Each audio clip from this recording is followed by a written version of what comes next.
ये रचना की गई थी, जब ये रचना की गई थी, चाहे जो है रामायण की महर्षि वाल्मीकि जी की, चाहे महाभारत की, और एक और है रचना जो है, और महाभारत और एक और है जो वेद व्यास ने और लिखा है, गीता की रचना हो, चाहे महाभारत की रचना हो, चाहे वाल्मीकि कृत रामायण की रचना हो, चाहे रामचरित मानस की रचना हो, उस समय भारत में शूद्रों को पढ़ने का अधिकार नहीं था। सही बता रहे, उस समय भारत में शूद्रों को पढ़ने का अधिकार नहीं था। आप पढ़ लिख नहीं सकते थे। अगर आप पढ़ने की कोशिश करेंगे तो आपकी आंखें फोड़ दी जाएंगी। आप सुनने की कोशिश करेंगे तो सीधा पिघला के कान में डाल दिया जाएगा। अगर जीभ से आप उच्चारण करेंगे तो जीभ आपकी काट ली जाएगी। ये व्यवस्था थी भारत के अंदर। मैं गलत नहीं बोल रहा, भारत के अंदर एक व्यवस्था थी ताकि हो जाए। सार्वजनिक रास्तों में चलने की हमें इजाजत नहीं थी।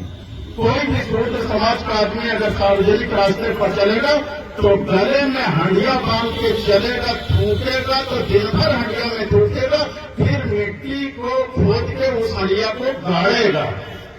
नहीं किसी सवर्ण का पैर पर जाएगा तो अपवित्र हो जाएगा।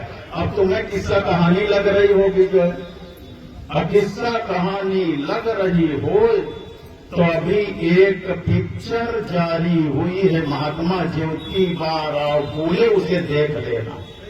महात्मा ज्योतिबा राव फूले पिक्चर जारी हुई है, उसे देख लेना अगर मैं गलत कहता हूं। यही सारी व्यवस्थाओं के विषय में उसे दिखाया गया है जो भारतीय जनता पार्टी के लोगों को बुरा लग रहा है। इस देश के अंदर कमर में झाड़ू बांध के चलना पड़ता था कि जहां तुम बैठो बाद में उठो तो निशान मिटाए दो। पैर में चीथड़े पुराने कपड़े बांध के चलना पड़ता था जिससे तुम्हारे पैर के निशान मिटते चले जाएं, दूसरे का पैर न पड़े। ये भारत देश का इतिहास है जो आज हमें नकली हिंदू बना के हमारे वोट का सौदा करते और राजपाट लेके हेलीकॉप्टर से चलते हैं। अगर भारत के मंदिरों में ताकत होती तो मोहम्मद बिन कासिम आया होता।